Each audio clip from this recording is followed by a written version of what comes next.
Welcome to Excel advance tutorial. Excel advance tutorial में तव्हांखे खुश आमदीद। दोस्तों हिन वीडियो में तव्हांखे हाइपर लिंक्स के बारे में तव्हांखे मालूमात ॾिबी। जॾहिं तव्हां वेबसाइट ते क्लिक कंदा आहियो उनमें लिंक ॾिनल आहे, तव्हां लिंक ते क्लिक कंदा आहियो त तव्हां ॿिए पेज ते वेंदा आहियो। दोस्तों हिन वीडियो में तव्हांखे ॿुधाइबो त हिकिड़ो जेको सेल खे लिंक करे सघे थो कंहिं शीट सां या कंहिं जेको आहे एक्सटर्नल शीट सां। हाणे इंटरनल शीट आहे, एक्सटर्नल शीट आहे। हीअ ॾिसो, हीअ असां हिकिड़ो जेको एक्सेल जी शीट ॾिनी आहे। हिन शीट में जेका डेटा लिखियलु आहे हिन खे लिंक कयो वियो आहे, कुझु ॿियूं शीटूं ठाहियूं आहिनि। ॾिसो साद जी असद नाले सां, आसिम नाले सां, कौशिक नाले सां हीअ असां कुझु शीट्स ठाहियूं आहिनि।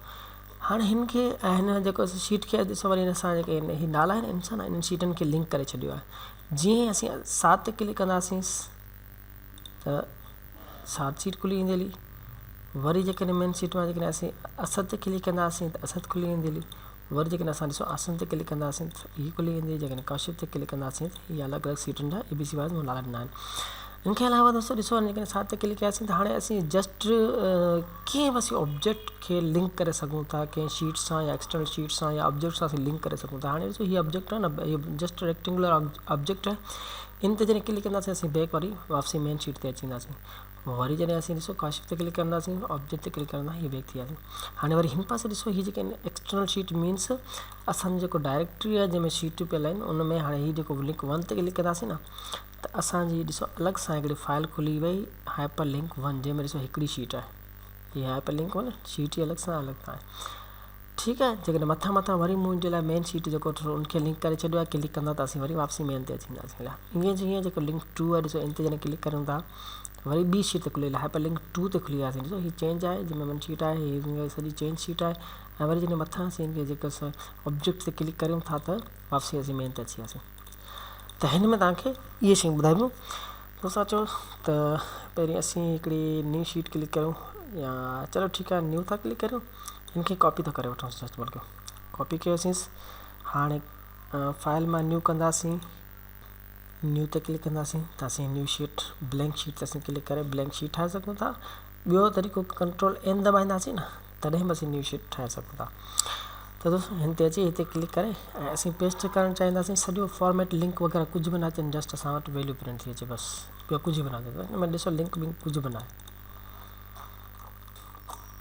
अच्छा हाणे असीं हिन लिंक खे लिंक कंदासीं, लेकिन अॻु में ॿियूं शीट कुझु ठाहे वठूंसि। 2 3 4 5 त हिते बि शीट जे नाला ॾियूंसि था, नाला शीट जे ई ॾिसूं था। Sheet 2, sheet 3, sheet 4, sheet 5। ठीकु आहे। अच्छा हिनके अलावा हाणे शीट 2 ते क्लिक करूं था छो त असां शो बि थी आहे न शीट 2 आहे या न, उन करे हिन में वरी थोरो इंसर्ट करियोसि, शेप इंसर्ट करियो। दोस्तों हीअ जेके ऑप्शन जेके शेप इंसर्ट करण वारा या इहे जेके शेप इहे जेके ऑप्शन्स आहिनि या बिगिनर्स में वधीक तफ़सील सां जेके से डिस्कस कयल आहिनि। तव्हां दोस्तनि जेकॾहिं उहो ट्यूटोरियल न ॾिसो आहे त पोइ बिगिनर्स वारो मुंहिंजो पहिरीं ॾिसी वठोसि त तव्हांखे वधीक सम्झ में अची वेंदी ॻाल्हि। ठीकु आहे। हीअ दोस्तनि खे खणोसि था ऑब्जेक्ट खे, राइट क्लिक करे एडिट टेक्स्ट, हिन में लिखूं था गो बैक। हीअ ऑब्जेक्ट वरी असांखे वापसी असांजी शीट में वठी ईंदोसि। थोरो फॉन्ट हिन में जेको वॾा था करियूंसि, सेंट्रलाइज़ करूं था हिनखे एलिमेंट में। उनखे अलावा हिकिड़ो वर्ड आर्ट जो ऑब्जेक्ट शइ जेको उहो बि इंसर्ट करियूंसि था त असांखे ॿुधाए थी शीट कहिड़ी आहे, शीट 2। ठीकु आहे। हाणे हिन सभिनी ऑब्जेक्ट्स असीं जेको सो लिंक कंदासीं 1 सां। हाणे हिकिड़ी लिंक कंदासीं त पोइ जीअं कापी जेके पेस्ट कंदासीं त ॿिया लिंक ऑटो ठही वेंदा। असीं हिन ते क्लिक कंदासीं ऐं इंसर्ट में वेंदासीं। लिखियो पिया ॾिसो लिखियो पिया हाइपर लिंक। हाइपर लिंक ते क्लिक करियोसि। तव्हां छा सां हाइपर लिंक करणु चाहियो था। हाणे हिन ऑप्शन में ॾिसो हीअ खुली वियो न, हिन में तव्हां ॾिसोसि एग्ज़िस्टेंस फाइल और वेब पेज। ठीकु आहे। जंहिंमें करंट फोल्डर मां जेके बि जेके फाइल आहिनि उनखे लिंक करे सघंदा। असीं चवंदा प्लेस इन दिस डॉक्यूमेंट, असां हिन डॉक्यूमेंट में ई असांखे लिंक करे ॾे। हाणे शीट 2 खे 2 सां ओके, एंड शीट 3 खे इंसर्ट करियोसि, हाइपर लिंक में वञो शीट 3 सां, यादि रखोसि हिन ते हुजो शीट 3 सां। 4 खे लिंक करियोसि 4 सां, 5 खे लिंक करियोसि 5 सां। ठीकु आहे दोस्तों। हाणे जॾहिं हिन ते क्लिक कंदासीं असीं 2 ते हलींदासीं। ॾिसो फस्ट ऑफ लिंक जेके आहिनि उहे सिलेक्ट कोन थियल आहिनि उन करे इनके क्लिक कोन थियल आहिनि उन करे अञा एक्टिव आहिनि। पोइ जेको छा लिखंदल आहे माना विजिटेड लिंक में इनजो कलर चेंज थी वेंदो आहे। ट्रू में आयासीं। ट्रू में हाणे असीं हिन जेको ऑब्जेक्ट आहे इनखे असीं लिंक कंदासीं। हिन ऑब्जेक्ट खे लिंक करूंसि था वरी असांजे मेन शीट में अचे वन शीट में। ठीकु आहे। हाणे असीं वापसी जेका वन ते क्लिक करूं था ॾिसो शीट टू ते आयासीं। शीट टू ते क्लिक थियो ऑब्जेक्ट क्लिक करूं था असीं वापसी वन ते अची वियासीं। हलिया हिन खे पहिरीं असीं वर्ड आर्ट खे इंसर्ट करूंसि था त जीअं असां शो थिए शीट 3 आहे ही शीट। उनखां पोइ ऑब्जेक्ट हिते सां कॉपी करे अचूं था असीं।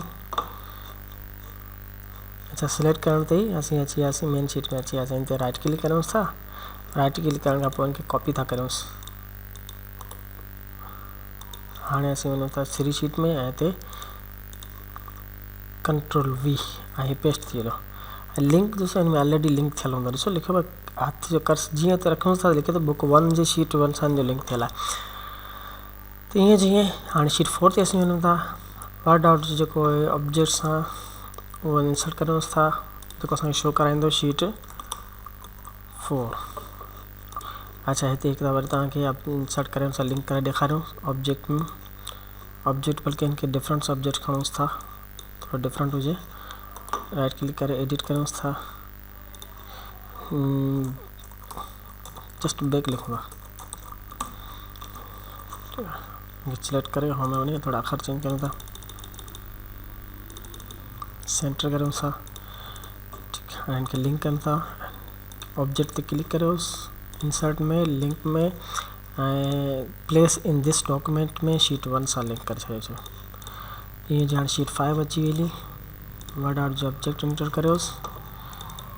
ठीक है सिलेक्ट करोस शीट 5 वरी इंसर्ट करूंस था शेप इंसर्ट करूंस था। इन वारे शेप चेंज करूंस या रेक्टेंगल चलो रेक्टेंगल रखूंस था। ठीक है इनमें वरी एडिट करे टेक्स्ट लिखूंस था बैक। बैक सिलेक्ट करूं था डबल क्लिक से। दोस्तों डबल क्लिक करे अखर के सिलेक्ट करे सको था। होम में वनी इनके सेंटर वर्टिकली हॉरिजॉन्टली बई सेंटर के लिए ऑब्जेक्ट से क्लिक करे इंसर्ट में इंसर्ट में इनके लिंक करोस 1 सा।